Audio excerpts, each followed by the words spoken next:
We're now going to introduce Matthew Nicol for his presentation. Hello, everyone. You guys hear me okay? Can you Yes. hear me?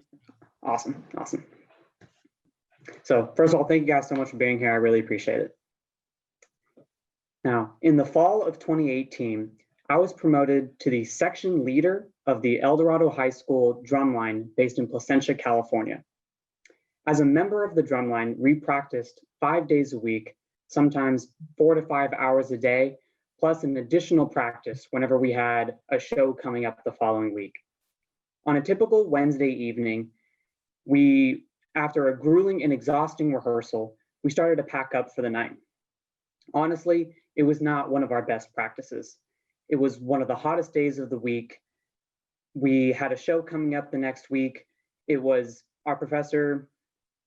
our members were struggling with our music. So needless to say, our instructor and professor really got on us that day, particularly myself and 2 other members of my section. So after we finished putting everything away, I pulled everyone together for a quick meeting to talk about what happened. There we talked about the day's practice and what we could do from now until the next practice to make sure that this never happens again. And as I addressed the 2 other members who got really grilled that day, one of them, out of nowhere, just ran out of the room. Everyone, including myself, wondered what was going on. So after I sent the rest of the drumline home, I ran out to try and find out where she went, but she was nowhere to be seen. Just then, 2 of her really close friends approached me, named Adrian and Jacob, and told me something that I would never forget. They told me that Lady, her name is Lady, that she had been struggling with depression and she was sadly thinking about taking her own life. Fearing for her life and for what she might do if she was alone, the 3 of us searched the entire campus trying to find her.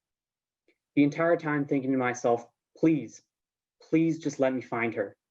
Thankfully, Jacob called Adrian and I saying that he found her sitting in the middle of the baseball field across campus. So quickly, Adrian and I ran as hard as we could to get there just to see if she was all right.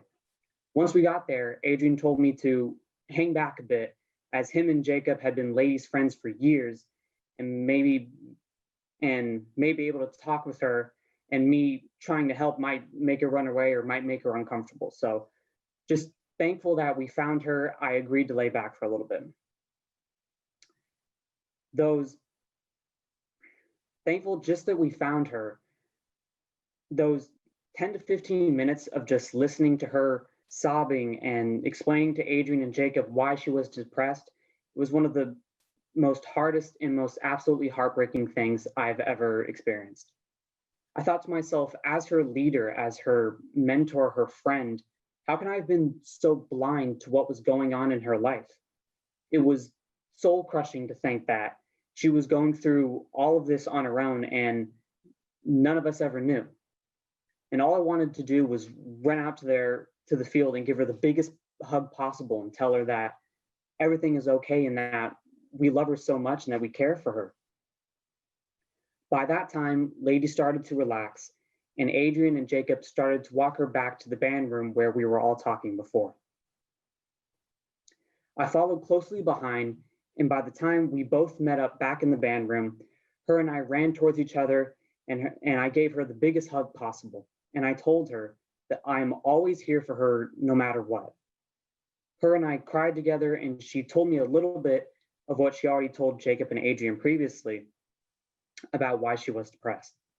I couldn't help getting emotional while listening to her talk about her family and all the other things that pushed her to this level.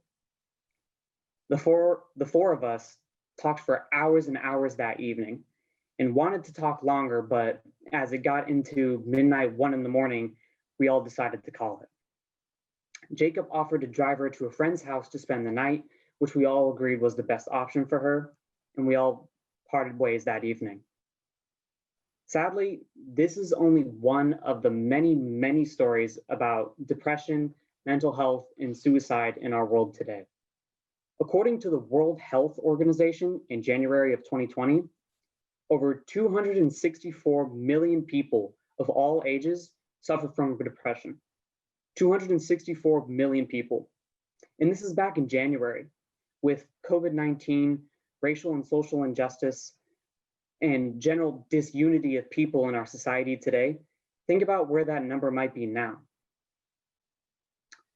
Depression and suicide prevention have been discussed for years upon years now, yet it is still very relevant in our world today. You never know what someone could be going through on a daily basis. When you talk with someone in your community, at school, at your job, whatever it is, that person could be going through the worst thing imaginable, and you would never know about it. But what if that person was someone you knew? What if that was a friend, a colleague, a loved one? What if it was you? Would you want everyone else to just carry on their day like nothing ever happened? No, because no one should be struggling through this on their own. That's why all of us need to do one thing that is just so difficult in our society today, is just listen. Listen to what your friend is telling you, your family, another student at school, your faculty, someone you just met on the street. Just listen.